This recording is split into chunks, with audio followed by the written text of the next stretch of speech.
My name is Ethan, and for the last 15 years, my home office has been my sanctuary. It's not just where I work as a freelance graphic designer. It's the heart of my professional life, but it's also my personal space, filled with my favorite books, art supplies, and the comfortable chair that has molded perfectly to my well. You get the picture. It's mine. Or at least it was. I just returned from a grueling 2-week business trip to the West Coast. The kind where you're constantly on the go, fueled by lukewarm coffee and sheer willpower. I was exhausted. My brain felt like scrambled eggs, and all I wanted was to collapse into my ergonomic chair, boot up my computer, and maybe watch some mindless TV before finally crawling into my own bed. As I pulled into the driveway of the house, I grew up in the house my parents still lived in, and where I'd been staying to save money after my divorce a couple of years back. I noticed a car I didn't recognize parked haphazardly in front. It was a shiny, ridiculously large SUV, the kind that screams, "I have more money than sense." A bad feeling started to bubble in my stomach. I grabbed my suitcase and laptop bag from the trunk and headed towards the front door. As I unlocked it and stepped inside, the scene that greeted me was unexpected, to say the least. My parents were in the living room, beaming like they just won the lottery. My sister, Chloe, was perched on the edge of the sofa, looking smug, and next to her sat a guy I'd never seen before. He was tall, with slicked back hair and a forced smile that didn't quite reach his eyes. He was wearing a suit that probably cost more than my entire wardrobe. "Ethan, you're back," my mom chirped, jumping up to give me a hug. My dad followed suit, clapping me on the shoulder a little too enthusiastically. "Yeah, I am," I said, my eyes darting between Chloe and the stranger. "What's going on?" Chloe decided to take center stage. "Ethan, this is Richard, my fiancé," she announced, holding up a hand with a diamond ring that could probably blind someone in direct sunlight. "Fiancé," I repeated, a little dumbfounded. "Chloe, you haven't even mentioned dating anyone seriously." "Well, things moved fast," Richard interjected, his voice smooth and a little too loud. "When you know, right?" He clapped me on the back, nearly sending me stumbling. I managed a weak smile. "Congratulations, I guess." My mind was still trying to catch up. Chloe had a history of whirlwind romances that usually ended in spectacular fashion. An engagement after what couldn't have been more than a few weeks seemed ambitious. "They're getting married next month?" my mom exclaimed, her eyes sparkling with excitement. "A small, intimate ceremony, of course." "That's great," I said, still feeling a bit off-kilter. "So, Richard, you're staying here with Chloe?" That's when things started to get weird. My parents exchanged a look, and Chloe's smug expression widened even further. "Well, actually," my dad began, clearing his throat. "Richard's moving in permanently. They'll need a bit more space, you see." I frowned. "More space? There are 3 other bedrooms in this house." My mom waved her hand dismissively. "Oh, those are all full of stuff. You know how it is." I did know how it was. 2 of those rooms were guest rooms that were rarely used, and the third was my beloved home office. A cold dread washed over me. "So, where exactly is Richard going to be staying?" I asked, trying to keep my voice level. Chloe chimed in, her tone sickeningly sweet. "Well, we thought your office would be perfect. It's the biggest room on this floor, and it has that lovely natural light." My jaw dropped. "My office? You gave my office away." Richard chuckled, a deep, booming sound. "Don't worry, buddy. I'll take good care of it. Chloe says you mostly just draw on that fancy tablet thing anyway, right?" "You can do that anywhere." Rage started to simmer beneath my exhaustion. "That fancy tablet thing is how I make a living, Richard. And that room is set up specifically for my work." Now, Ethan, don't be like that," my mom said, placing a placating hand on my arm. "We've already moved all your things down to the basement. It's actually quite spacious down there. You can set up a little workspace. Think of it as a fresh start." I stared at her, dumbfounded. "The basement? You want me to work in the unfinished basement? With the damp and the spiders?" My dad shrugged. "It's only temporary. Until you know, get back on your feet and find your own place. Temporary, I echoed, feeling a surge of disbelief. I was already on my feet. I had a successful career, and I was staying here to help them out with the bills and save some money. This wasn't about me needing to get back on my feet. This was about them prioritizing Chloe's new fiancé over their own son. Chloe rolled her eyes. Honestly, Ethan, you're making such a big deal out of this. It's just a room. Richard and I need the space to start our life together. And what about my life? I retorted, the anger finally bubbling over. My life and my work are in that room. We just thought you'd be understanding, my mom said, her voice taking on a slightly sharper edge. Richard is family now. And I'm not. I asked, the hurt cutting deeper than the anger.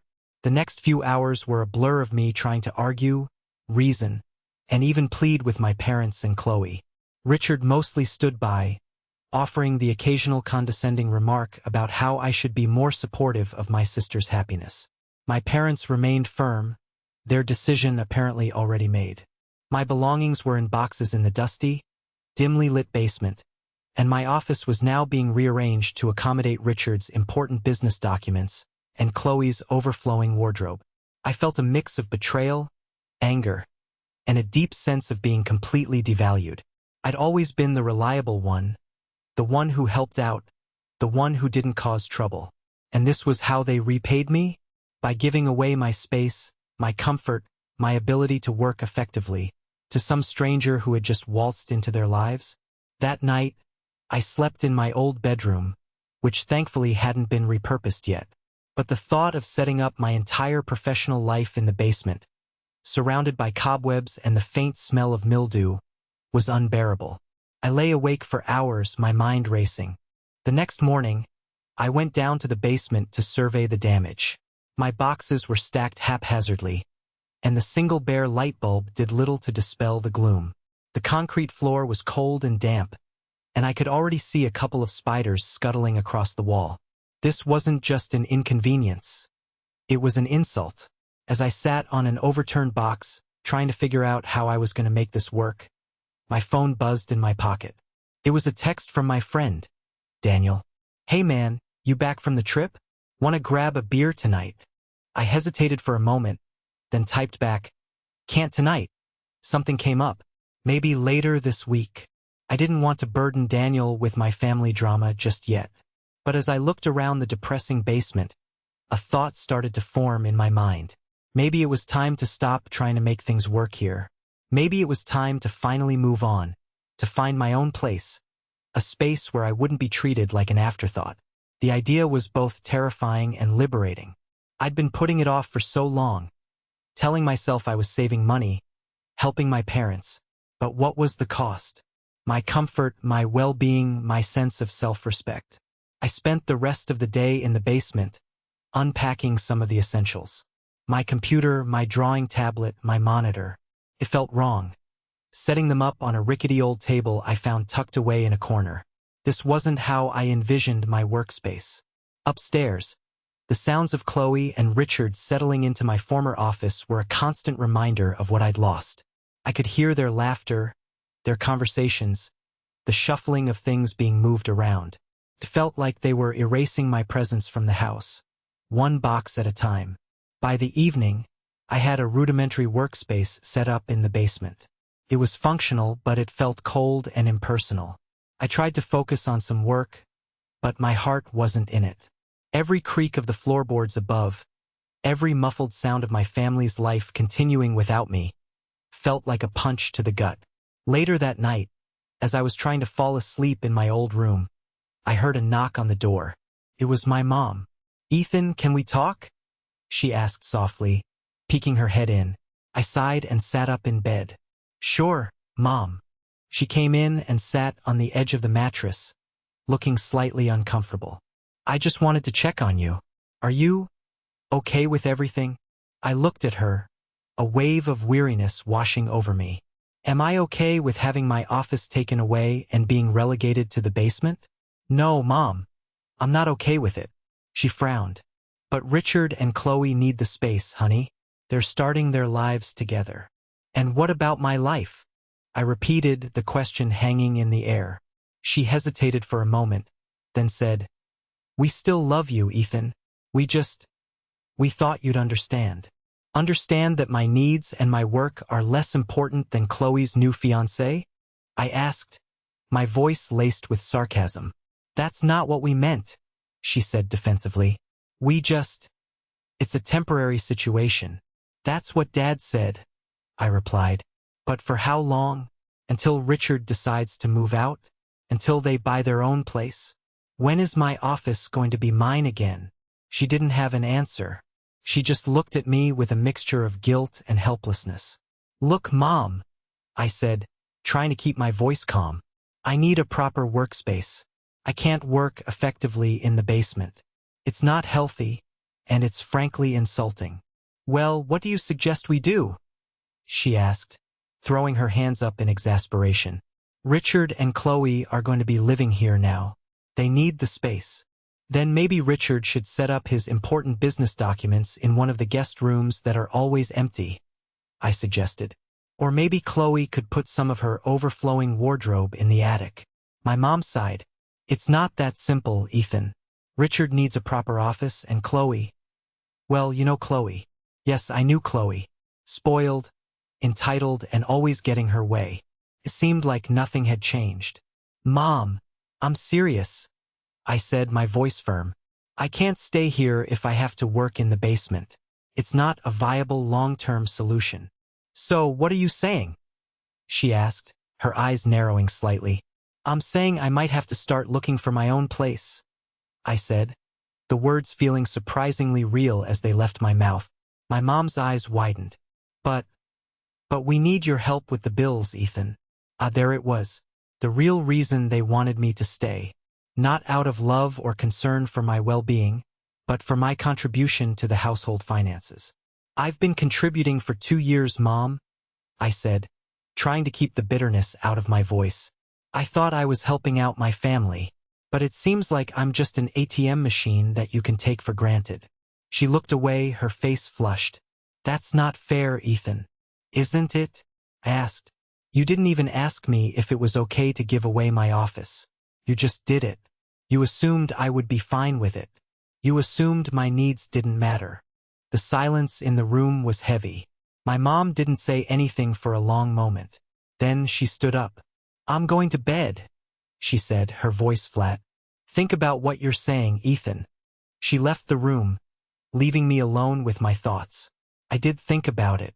I thought about the years I'd spent trying to please my family, always putting their needs before my own.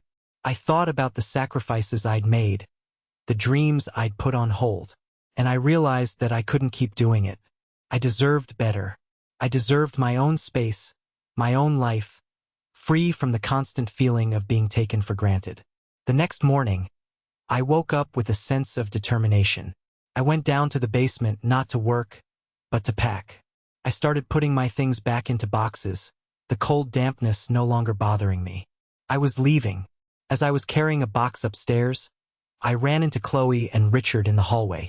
They were holding hands, looking sickeningly happy. "What are you doing?" Chloe asked, her brow furrowed.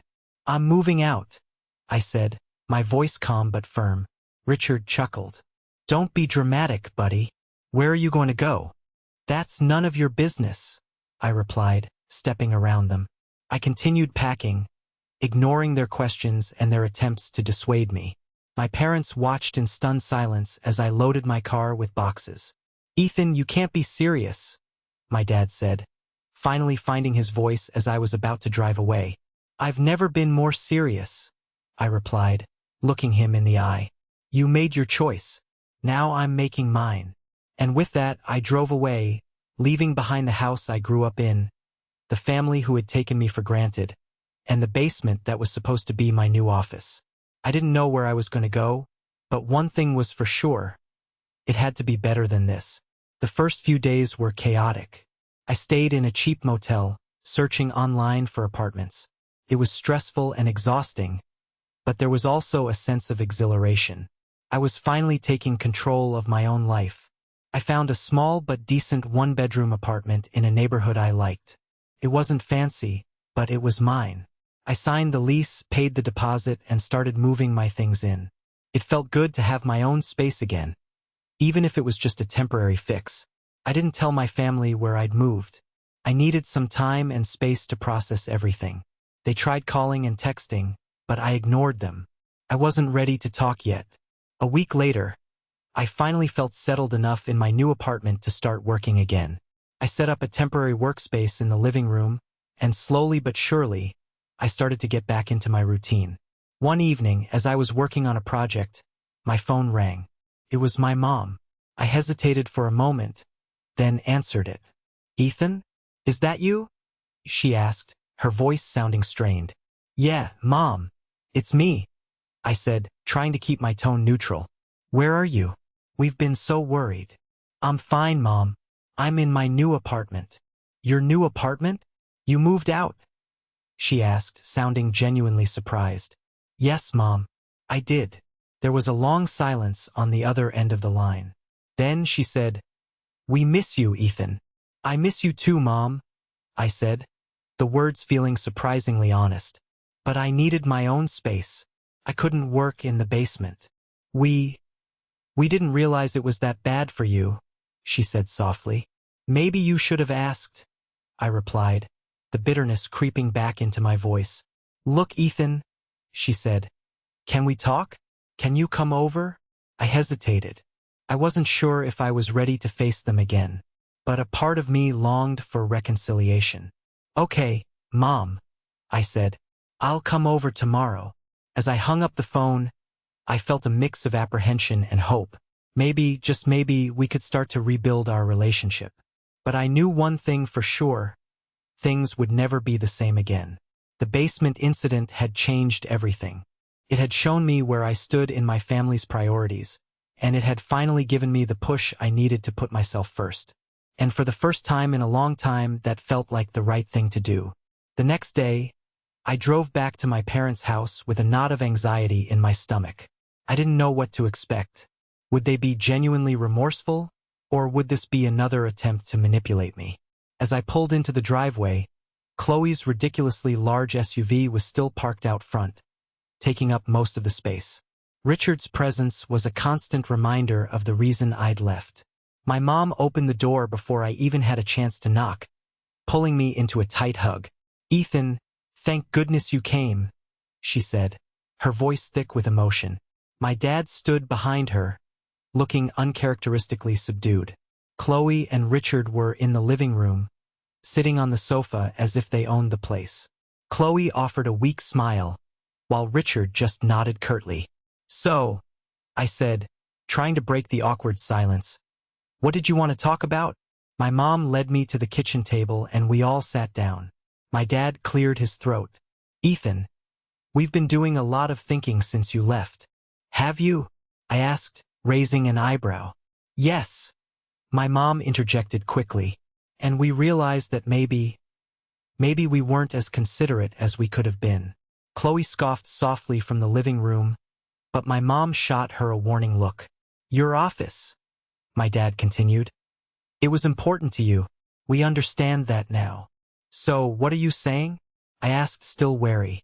"We've moved Richard's things into the spare bedroom," my mom said, her voice hopeful. "Your office is all yours again, Ethan. You can move back in whenever you want." A wave of relief washed over me, followed quickly by a surge of suspicion. It was that easy? "And what about Richard?" I asked. "He's fine with it," Chloe chimed in, though her tone suggested otherwise. "He said the spare bedroom has a certain charm." I looked at her, unconvinced. Richard seemed like the kind of guy who expected the best of everything. "Look, Ethan," my dad said, leaning forward. "We miss you being here. It's quieter." I knew what he meant. It was cheaper. "I appreciate the offer," I said slowly, "but I've already signed a lease on an apartment. I just moved in a few days ago." My mom's face fell. "Oh, well, maybe you could still come over for dinner sometimes." "Of course," I said. "I'd like that." The conversation continued for a while, mostly small talk. They asked about my new apartment and I kept it vague. I didn't want them showing up uninvited. Just as I was about to leave, Chloe spoke up. "So, Ethan, about the bills." I froze. Here it was. The real reason for their sudden change of heart. "What about them, Chloe?" I asked, my voice hardening. "Well," she said, looking pointedly at me, "now that you've moved out, Mom and Dad are going to have a harder time making ends meet. Richard and I are trying to save for the wedding. And you think I should continue to subsidize your lifestyle?" I asked, my anger starting to simmer again. "We're family, Ethan," my mom said, her voice pleading. "We need to help each other out." "Help each other out?" I repeated incredulously. "I was helping you out for 2 years, and what did I get in return? My office taken away and a suggestion to work in the basement." "That was a mistake," my dad said quickly. "We're sorry about that." "Sorry enough to actually treat me with respect?" I asked. "Or just sorry that your free source of income has dried up?" The room fell silent. Chloe glared at me, while Richard shifted uncomfortably in his seat. My parents looked ashamed, but also a little resentful. "Look," I said, standing up, "I'm not going to continue paying your bills, Mom and Dad. Chloe and Richard are both adults. They can contribute." "But Richard just started a new job," Chloe protested. "It doesn't pay much yet." "Then maybe you should postpone the extravagant wedding and the oversized SUV," I suggested, my patience wearing thin. My mom's eyes welled up with tears. "Ethan, how can you be so heartless? We're your family. And how were you being to me?" I asked, my voice trembling slightly. "Did you think about my feelings when you gave away my office? Did you think about how it would affect my work, my life?" They didn't have an answer. "I'm done," I said, my voice flat. "I'm done being taken advantage of. I'll come over for dinner sometimes, because I do miss you, but that's it. I'm not your bank anymore." I turned to leave, but Chloe blocked my path. "You're really going to abandon us like this?" "I'm not abandoning you, Chloe," I said, looking her in the eye. "I'm setting boundaries. Something you and Mom and Dad should have done a long time ago." I walked out of the house, the weight of years of resentment lifting from my shoulders. It wasn't easy, but it felt right. The next few months were interesting. My parents called frequently, sometimes pleading, sometimes guilting, sometimes even trying to offer unsolicited advice about my selfish behavior. Chloe sent me the occasional angry text message, accusing me of ruining her wedding plans. Richard remained silent, probably seething in the background. I mostly ignored their attempts to draw me back into their drama. I focused on settling into my apartment, rebuilding my routine, and enjoying my newfound independence. It was amazing how much better I felt without the constant pressure of my family's expectations and demands. I even started dating someone. Her name was Sarah, and we'd met at a coffee shop near my new apartment. She was a freelance writer, smart, funny, and refreshingly independent. She actually seemed to respect my boundaries and appreciate my desire for a peaceful life. It was a welcome change. One evening, about 6 months after I moved out, I got a call from my dad. His voice sounded different, almost defeated. "Ethan, can you come over? It's important." I hesitated. I hadn't been back to the house since that last tense conversation. But there was something in my dad's voice that made me agree. When I arrived, the atmosphere in the house was heavy. My mom looked tired, and even Chloe seemed subdued. Richard was nowhere to be seen. "What's going on?" I asked, my anxiety returning. My dad sighed and gestured for me to sit down. "It's about Chloe and Richard." "What happened?" They broke up," my mom said quietly. "Richard moved out last week." I tried to look surprised, but honestly I wasn't. Their whirlwind romance had always seemed destined for disaster. "I'm sorry to hear that," I said, though a small part of me felt a sense of vindication. "It's been difficult," my dad admitted. "And now Chloe's decided she wants to move back in." My heart sank. Here we go again. "And where exactly is she planning to stay?" I asked, already knowing the answer. My mom looked at me hopefully. "Well, we were hoping. Maybe you'd consider letting her have your old room? Just until she gets back on her feet." I stared at them, a wave of disbelief washing over me. They hadn't learned a thing. "Mom, Dad," I said, trying to keep my voice level. "I have my own apartment now. Chloe is welcome to stay in one of the guest rooms, the same way any other guest would." "But those rooms aren't as nice as yours was," Chloe interjected, her entitled tone back in full force. "That's not my problem, Chloe," I said firmly. "I'm not giving up my apartment so you can have a bigger bedroom at Mom and Dad's house." "But we're family," my mom pleaded. "And family respects each other's boundaries," I replied. "Something you all seem to have a hard time understanding." The argument continued for a while, going in circles. They tried to guilt me, to manipulate me, to make me feel responsible for Chloe's problems. But I stood my ground. I wasn't going back to being their doormat. Finally, I stood up. "I have to go," I said, my voice tired. "I hope you all can figure things out, but I won't be a part of it." As I walked out the door, I knew that things had changed forever. There was a distance between us now, a chasm created by their selfishness and my newfound sense of self-respect. In the months that followed, my relationship with my family remained strained. They continued to reach out occasionally, usually with some kind of request or complaint. I kept my responses brief and polite, but I didn't let them back into my life in the same way. I focused on my work, my relationship with Sarah, and building a life that was truly my own. My apartment became my sanctuary, a place where I could relax and be myself without judgment or expectation. Sometimes I wondered if I'd been too harsh. Maybe I should have been more understanding, more forgiving. But then I remembered the basement, the casual dismissal of my needs, the constant feeling of being taken for granted. And I knew that I had made the right decision.